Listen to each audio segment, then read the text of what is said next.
semana passada nós falamos um pouco sobre compromisso com Jesus. Na verdade, Jesus falou para nós sobre compromisso com Ele. E Ele disse que não é assim de qualquer jeito que as pessoas se relacionam com Ele. Muita gente acha que se pode viver de qualquer jeito. Está tudo bem do jeito que eu estou vivendo. Acho que Jesus me aceita assim como eu sou. E o texto de Mateus 16, da semana passada, foi muito claro, Jesus dizendo: olha, se você realmente quer ser meu discípulo, você pode querer não ser. Você tem essa opção. Eu vou sentir muito se você não quiser. Afinal de contas, eu morri por você. Eu dei a vida para você viver comigo e receber tudo que é do Pai. Mas se você não quiser, infelizmente é uma opção sua. Agora, se você quiser, então eu quero que você abra mão dos seus interesses. Eu quero que você morra cada dia como eu vou morrer. Eu quero que você me acompanhe. Nós falamos muito vagamente sobre todos esses detalhes, né? Hoje nós vamos falar sobre compromisso com o nosso próximo, com os nossos irmãos. Sobre compromisso com Jesus, nós costumamos confessar no credo, na explicação, no segundo artigo, que nós cremos que Jesus Cristo morreu por nós, para que nós fôssemos submissos a Ele, né, e servíssemos em eterna justiça. Lembra da confissão? De vez em quando a gente confessa isso, né? Hoje, sobre a convivência cristã, nós confessamos que eu creio na comunhão dos santos. Eu creio no ajuntamento do povo de Deus. Eu creio na reunião. Eu creio no convívio, no contato, no prazer pela vida em família da fé. Eu queria convidar você a acompanhar o texto, alguns versículos. Não sei se você deixou a Bíblia aberta, mas o primeiro versículo desse texto, aliás, o primeiro versículo do capítulo 18, para a gente chegar lá nos versículos 15 a 17, a gente precisa acompanhar rapidamente todo o capítulo. O capítulo vem num crescente. Ele começa dizendo algo muito interessante. Os discípulos se aproximam de Jesus e fazem uma pergunta intrigante. Vocês têm a Bíblia aberta? Vamos ler juntos? Versículo 1. Naquele momento, os discípulos chegaram perto de Jesus e perguntaram: quem é o mais importante nesse céu? Isso. Até aí, por enquanto, vamos até aí. Os discípulos perguntam, se aproximam de Jesus e perguntam: escuta, o que é mais importante? É provável que os discípulos tenham conversado sobre isso nos bastidores. Mas quem será que de nós é mais importante, né? Será que é o Pedro? Pedro que é o líder dos discípulos? Não, mas deve ser o Judas, porque Judas é o tesoureiro dos discípulos, né? Não, mas será que é o Tiago, o João? Quem de nós é mais importante? E aí eles estão com uma dúvida e vão perguntar para Jesus: quem é mais importante no reino?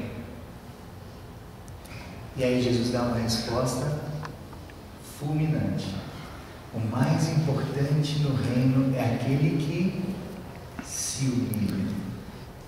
O mais importante é aquele que se acha menor. Na verdade, o mais importante é aquele que se anula para que o outro seja. Para a gente começar a se importar com o irmão, a gente precisa se anular. A gente precisa olhar um pouco menos para a gente, olhar um pouco menos para as virtudes que a gente tem e começar a observar que os outros têm tantas virtudes e não mais do que nós. O texto começa pegando fogo. Esse era um problema daquele tempo e não é muito diferente hoje, né? As pessoas não querem saber de coisa pequena na igreja. Não, pastor, eu vou trabalhar na igreja só se for a condição de presidente. O Eduardo foi mais ou menos assim, né? Não, pastor, eu quero na diretoria, eu quero estar lá. Se não na diretoria, eu quero ser o conselho fiscal. E Jesus diz aqui: olha, o mais importante é aquele que serve. O mais importante é aquele que se sujeita a fazer um cafezinho, aquele que vem limpar o quartinho lá dos fundos, a fazer uma faxina, sem que os outros sequer saibam disso. O mais importante é aquele que está disposto a servir, está disposto a usar o seu tempo, a sua habilidade para que o reino seja engrandecido, para que os outros sejam destacados. Portanto, humilhar-se aqui significa diminuir-se para que o outro cresça. Significa, às vezes, se entristecer para que o outro se alegre. O problema, repito, era um problema forte naquele tempo, não muito diferente do que acontece hoje. pouquinho mais adiante no texto, capítulo 20, versículo 21, a mulher de Zebedeu chega para Jesus: Jesus, eu gostaria muito que o Senhor, quando vier no seu reino, desse o lugar da direita e o lugar da esquerda para os meus filhos Tiago e João. O que o senhor acha? Os outros discípulos eu não sei, podem ficar ali no cantinho da sala, né? Quem sabe ficam ajoelhadinhos ali pertinho, mas os meus filhos vão sentar do lado do Senhor, pode ser? Me parece no texto que Jesus está cansado de falar sobre esse tema. Ele já esgotou tudo que tinha aqui no capítulo 18. Ele diz: olha, infelizmente eu não posso resolver isso para vocês, isso é coisa do Pai. O Pai vai resolver isso. Quem vai sentar onde é coisa do Pai. Me parece que Jesus esgotou o tema aqui. E realmente, se a gente olhar para a profundidade do capítulo 18, a gente vai ver que Jesus entrou nos detalhes mínimos desse texto. Vamos olhar, dar uma olhadinha rápida para o versículo 13 agora. E esse texto aqui marcou muito a minha semana, porque algumas coisas do texto eu li com ênfase e elas me inquietaram. E eu espero que Jesus inquiete também o seu coração. Logo depois que eles pedem lugar no reino, Jesus diz que eles têm que se humilhar. Olha o que Jesus diz, versículo 13, vamos ler juntos?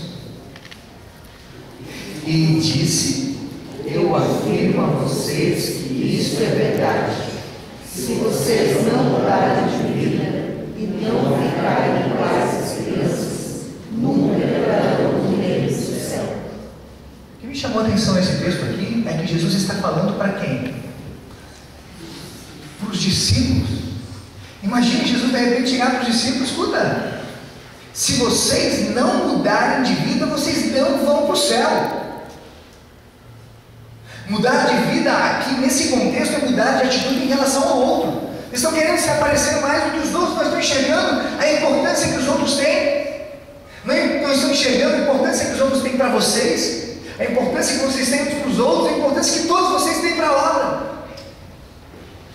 Se vocês não mudarem de comportamento em relação ao jeito que vocês se relacionam, vocês não vão entrar no céu.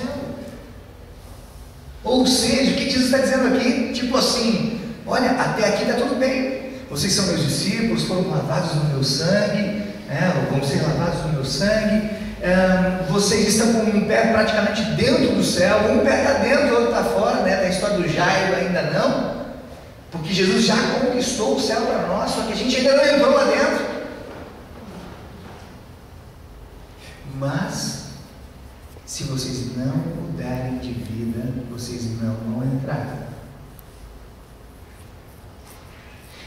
Amado, existe coisa que precisa ser mudada. Existem coisas que precisam ser mudadas. À medida em que eu vou vivendo com Jesus, eu vou descobrindo que tem coisas que não estão legais, que não fazem parte da minha nova vida. Existem coisas que não fazem parte da vida que Jesus pensou para a minha vida. Existem coisas que me comprometem individualmente, na minha fé pessoal, comprometem a minha vida espiritual. Existem coisas que eu estou fazendo hoje que atrapalham o meu relacionamento com os outros. Existem coisas que atrapalham o meu testemunho para os de fora, portanto a obra não cresce, não ganha, perde comigo. Se vocês não mudarem, vocês não entram no céu. Tem coisa que precisa mudar.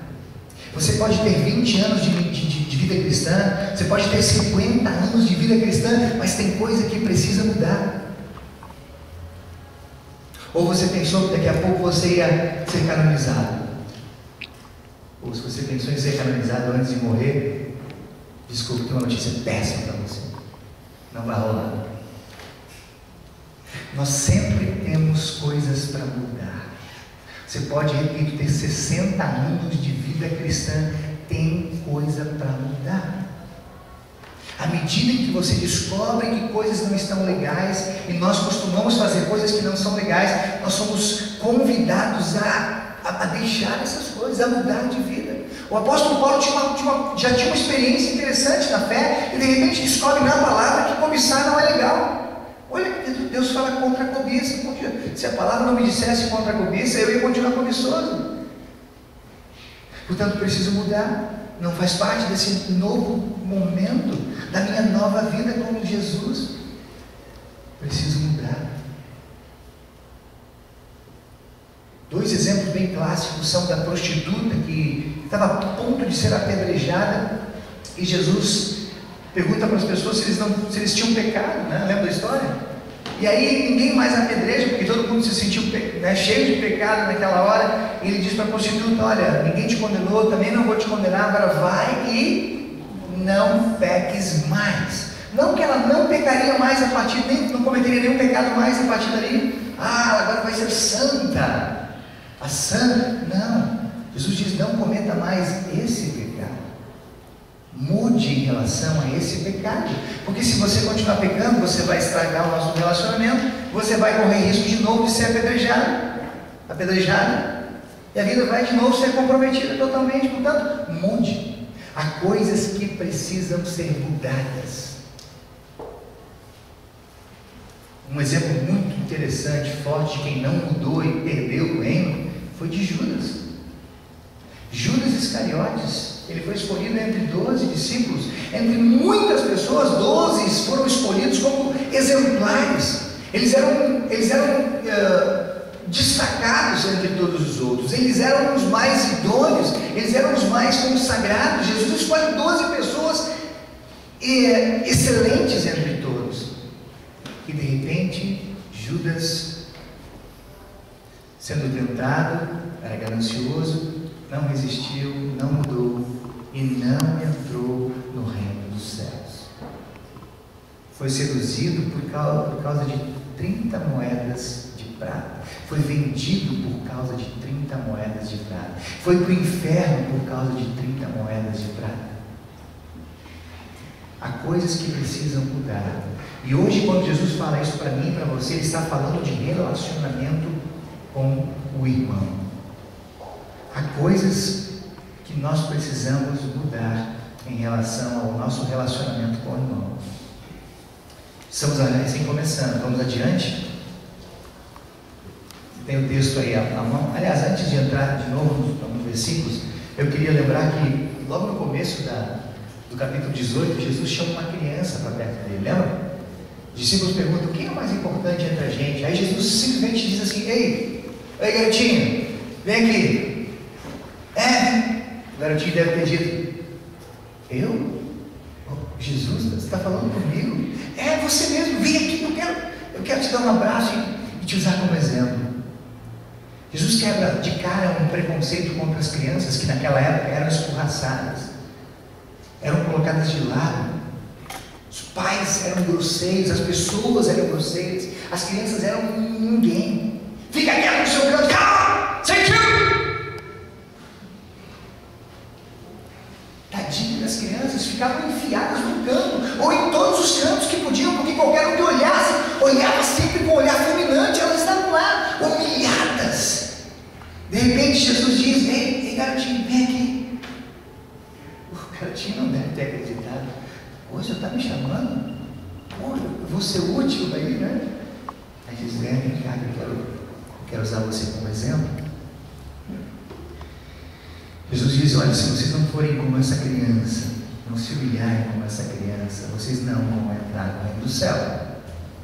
Mas Jesus não estava falando, aliás, a propósito, nós estamos vivendo tempos novos agora, opostos, onde crianças são praticamente as donas da casa. Eu conheço lares que crianças de 10 ou 12 anos mandam em casa. Papai, hoje nós vamos no cinema, tá? Pai, hoje nós vamos na igreja, né, pai? Nós vamos passear. Papai, sim, filhinho, claro, sim, senhor, filhinho, vamos lá, então, né? Onde é que nós vamos hoje, filho? Tá? Os filhos estão mandando e desmandando em casa, né? Os pais estão trabalhando o dia inteiro, voltam para casa e querem compensar, fazendo todas as vontades dos filhos. Um outro extremo muito perigoso que se vive hoje. Mas Jesus está falando de algo diferente, de crianças que são humilhadas e que servem de exemplo. Mas Jesus não apenas quebra um preconceito da época em relação às crianças, como faz questão de dizer que há muitas crianças espirituais ali no meio. Está falando para crianças espirituais. Versículos 6, 10 e 14 nesses versículos aparece a frase pequeninos na fé, pequeninos que creem em mim. Na verdade, quem não sabe se relacionar com o próximo, quem não sabe amar o outro, quem não está responsável pelo outro, é pequenino espiritual, é pequenino na fé. Nós não vamos ler os versículos, né? Vocês podem depois dar uma conferida. Esses 3 textos, Jesus diz que há pessoas que são pequeninas na fé, porque estão querendo aparecer mais do que as outras, não estão reconhecendo o valor dos outros, estão querendo ser mais importantes do que os outros. Percebam também que a partir do versículo 10 do texto, capítulo 18, ele conta aquela historinha da parábola da ovelha perdida. Aqui a ovelha perdida, a parábola é um pouquinho diferente da ovelha perdida em Lucas 15. Na verdade, o termo aqui não é perdido. Aqui o termo que aparece no original é extraviado. A ovelha que foi extraviada. A ovelha perdida é aquela que se perdeu, está longe, está no despenhadeiro. A ovelha extraviada é aquela que está ali por pertinho, né? Está pertinho, mas não está dentro. Está ao redor, foi extraviada. Ela estava aqui agora mesmo, de repente se foi. Jesus está dizendo que a nossa responsabilidade agora é com as ovelhinhas que se perderam. Se na ovelha perdida a ênfase é no pastor que vai atrás da ovelha, no nosso texto, versículos 15 a 17, a ênfase é no cuidado de irmão para irmão. A ênfase é na sua responsabilidade em relação ao seu irmão.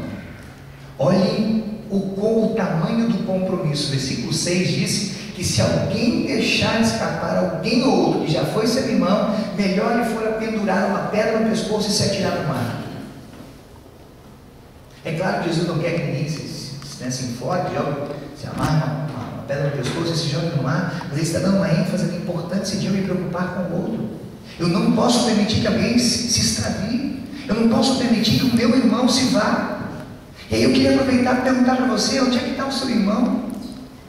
Onde é que está o fulano, o ciclano? Onde é que está a Maria? Aquela nossa irmã que sentava ali no cantinho, no banco à direita, o segundo. Você conhece todos os seus irmãos? Você conhece aqueles que Deus deu para você como irmãos? Você sabe quem são eles? Você sabe quais são as suas necessidades? Você sabe das suas alegrias? O quanto você conhece? O quanto você tem se importado? O quanto você tem se interessado? Essa é a dica do texto. O quanto você está tão comprometido que você sente a ausência, sente a falta, percebe que ele não está, percebe que ele não veio, ou ele está e não está bem, precisa de um ombro, precisa de colo. Ou o quanto você percebe que ele está feliz e quer celebrar com ele a sua vitória, a alegria. Amados, se você e eu permitimos que pessoas se extraviem, pessoas se afastem da convivência, porque Deus não fez a gente apenas ovelha, Deus nos fez rebanho. Se você souber de alguém que está distante e não for atrás desse alguém, não se importar, melhor pendurar uma pedra no pescoço. Aliás, antes de ser pior reconhecer e não ir, é pior não saber quem não irmão. É não se importar, não querer saber, não querer conhecer. E essa é a razão para a vida da igreja. Essa é a razão porque Deus deu um mandamento, pelo menos para o culto. Essa é a razão porque Deus dá tantas oportunidades de convivência. Essa é a razão porque Deus diz: busque o Senhor enquanto se pode achar. Não perca oportunidades para se reunir, para se juntar. Conheça quem faz parte do seu grupo, conheça o seu irmão, conheça a ovelhinha que é parceira no ministério. Não há preço. O que mais me chama a atenção, repito, é que Jesus fala para mim e para você. Jesus não está falando aqui no capítulo 18 para os extraviados. Jesus não está dizendo aqui: olha, você que se foi, volta, vem para cá. Não. Aqueles que se foram não estão ouvindo, eles se foram. Jesus está falando para aqueles que ficaram.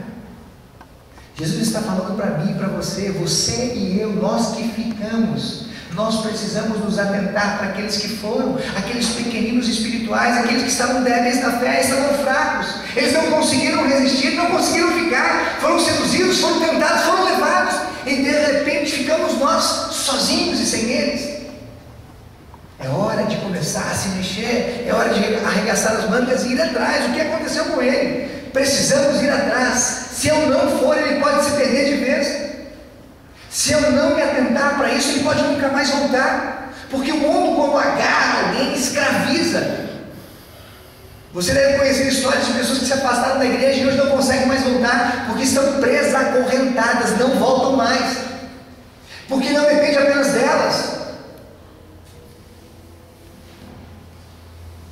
Se a gente não for buscar isso, Jesus está dizendo aqui para mim e para você: hoje eu estou contando com você.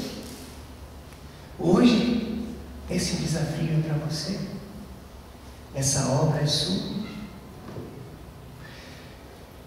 Lá em Porto Alegre, uma menina que trabalhou muito tempo na juventude, eu vou chamar ela de Maria aqui. Ela foi uma grande líder na juventude e de repente se afastou. Como muito comumente acontece, se afastou porque arrumou um namoradinho de fora da igreja e ele levou ela para longe. Um ou 2 meses depois que ela estava ausente, eu marquei uma visita na casa dela. E quando eu cheguei lá, ela estava bastante introspectiva, assim, bastante fechada, e me recebeu de qualquer jeito, né? Poxa, esse cara vem me intrometendo, me enchendo o saco e tal.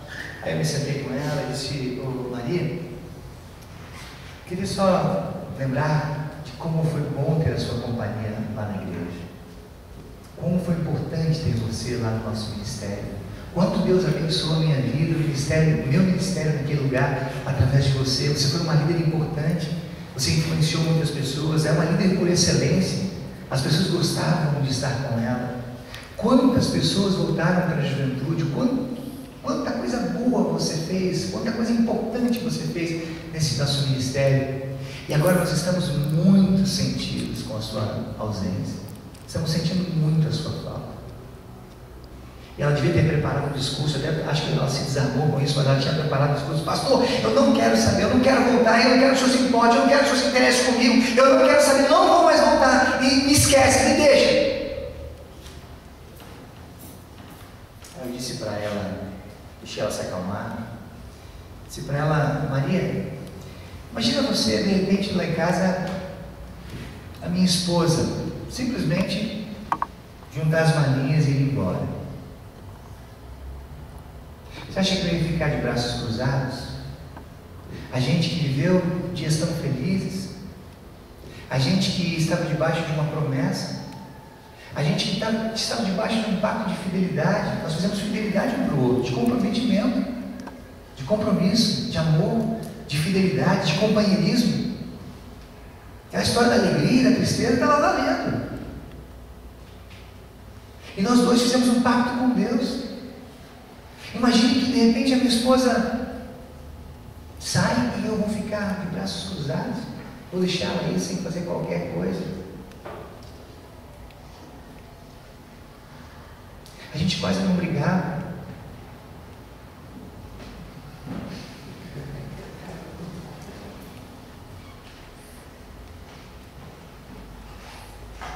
É exatamente igual na família da fé.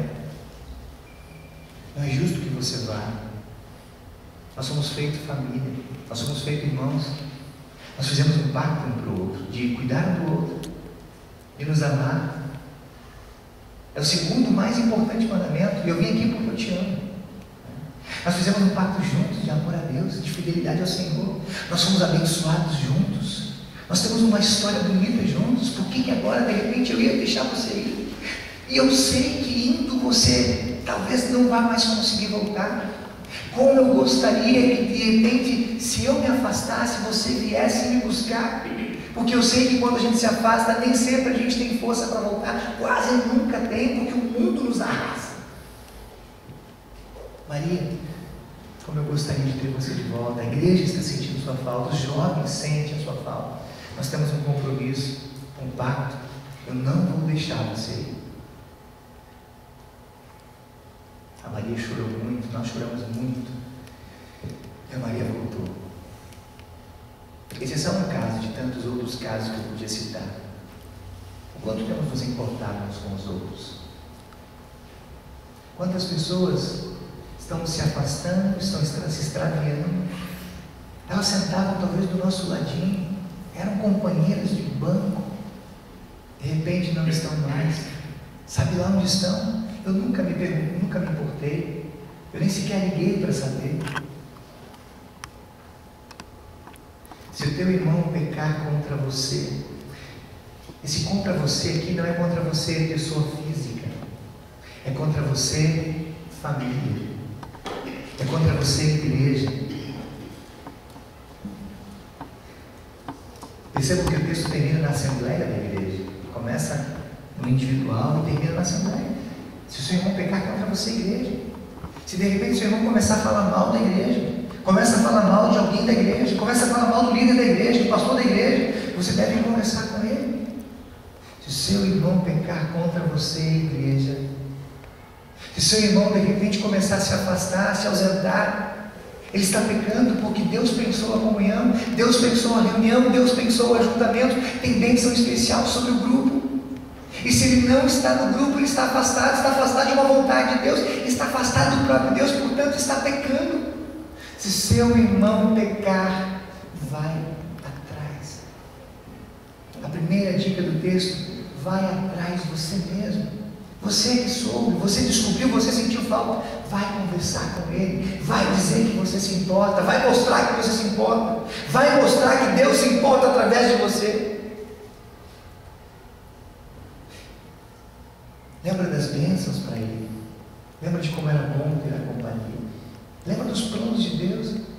Se o seu irmão voltar, você ganhou o seu irmão, mas se ele não voltar, você leva uma ou duas pessoas com você, escolhe pessoas da igreja, pessoas que são chegadas suas, pessoas que você sabe que não vão sair por aí espalhando o pecado que ela fez, mas que vão se importar, que vão amar, que vão orar. Escolhe duas ou três pessoas e vão atrás desse alguém. Se ele voltar, vocês ganharam o irmão. Se não voltar, levem o assunto para a igreja. É tão importante cada um, que a igreja deve tomar conhecimento caso haja alguma resistência. A igreja deve se mobilizar em oração, a igreja deve fazer uma força-tarefa para ir atrás do irmão e tentar trazê-lo de volta. Todo esforço é um mínimo diante de uma vida para o Senhor. Todo esforço é mínimo diante do que vale uma vida, a vida que valeu o sacrifício de Jesus, a morte de Jesus. Não vale o mínimo de esforço nosso, não vale um telefonema, não vale um e-mail, não vale uma ida até a casa, não vale a movimentação de mais pessoas, não vale a movimentação de toda a igreja.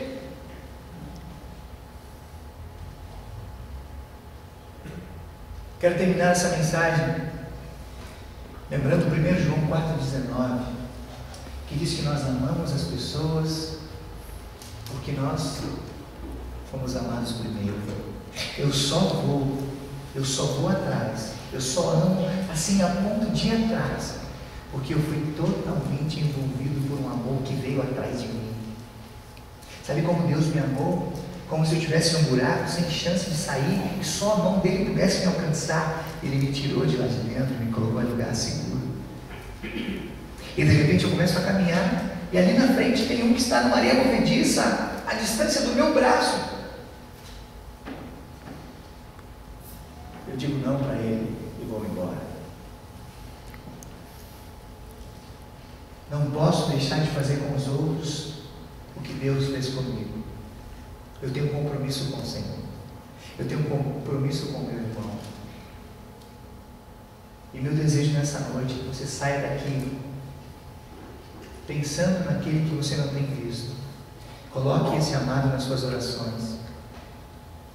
Descubra o seu endereço, saiba o seu telefone. Faça o que você puder. O que você não puder fazer, faça, para que ele volte, para que haja alegria na casa do Senhor. A palavra de Deus diz que a festa é quando um pecador se arrepende e volta. Quero cantar com você e com o grupo uma canção que eu acho sensacional. Ela diz assim: meu irmão, tu és importante para mim. Eu queria que você cantasse isso, mas assim, lá do fundo do coração, refazendo os seus votos de compromisso, de fidelidade, de amor com o seu irmão. Cantamos juntos e depois, um pouco antes da ceia, nós vamos nos abraçar.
Nós vamos conversar com Deus em oração, aquele que nos fez filhos, nos fez irmãos, e vamos falar sobre